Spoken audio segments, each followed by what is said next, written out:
Rhyw, Traws a Pherthnasoedd. Heddiw byddwn yn siarad am rhyw trawsrhywiol a pherthnasoedd. Rhyfydd, mae hwn yn pwnc penodol a sensitif gyda cyfeiriadau at ymddygiad rhywiol. Fy enw i yw Seren Hinchliffe a rydw i o Cwmni Addysg Rhyw. Beth mae traws neu trawsrhywiol yn golygu? Mae traws yn dyrm ymbarél i disgrifio pobl nad yw eu rhywedd yr un peth â neu nad yw'n cyfateb yn cyfforddus â y rhyw a neilltrwyd iddynt adeg ei geni. Gall pobl traws disgrifio eu hunain gan defnyddio un neu fwy o amrywiaeth eang o dyrmau gan gynnwys ond heb bod yn gyfyngedig i trawsrhywiol, trawsrhyweddol, gender queer, gender fluid, di-ddeuaidd, amrywiant rhywedd, cross-dresser, di-ryw, agender, non-gender, trydydd rhywedd, ddeurywiog, dyn traws, menyw traws, gwrywaidd traws, benywaidd traws a neu troes.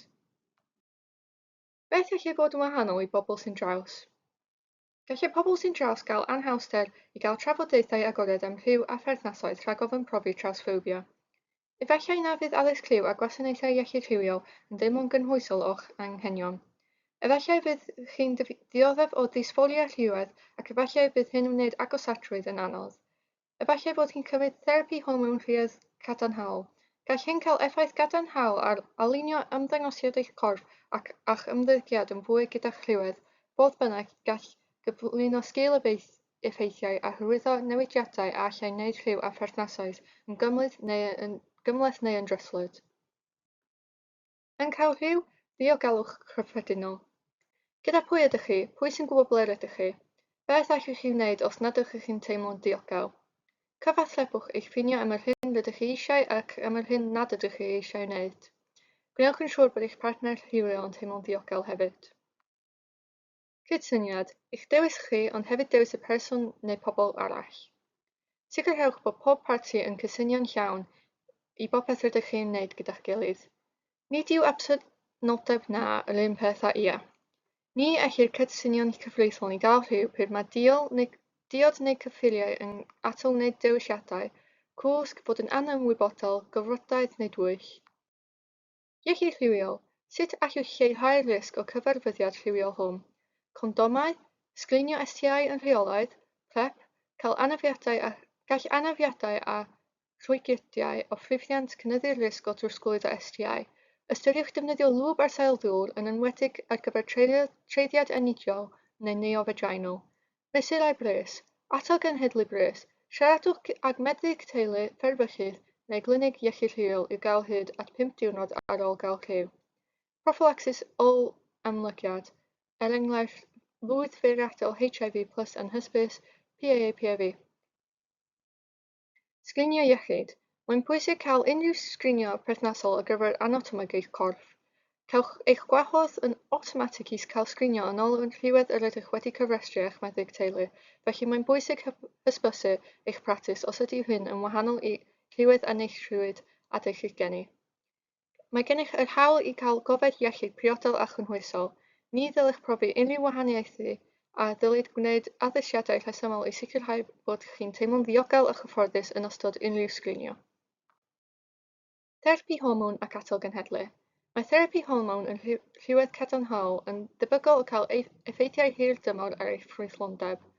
Os hoffech cael yr opsiwn o fod yn rhiant biolegol yn y dyfodol, argynhechir bod chi'n achwilio eich opsiynau cyn dechrau therapi hormon. Fodd bynnag, mae croth a cheithiau yn bresennol.